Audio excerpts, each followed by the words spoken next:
So, hier zeige ich euch meine tolle Metabo Maschine, die seit 3,5 Jahren meine ist.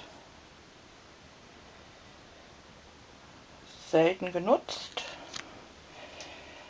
noch äußerlich in einem 1A-Zustand. Auch die Batterien, kann man nicht meckern, sind noch total in Ordnung.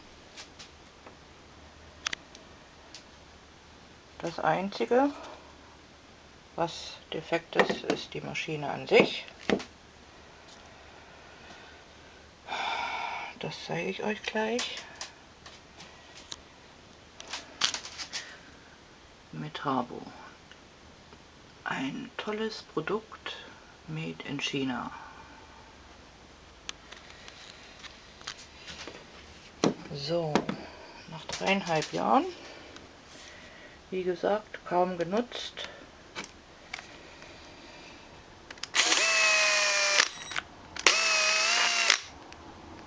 Fängt es an. Und es stinkt ungemein.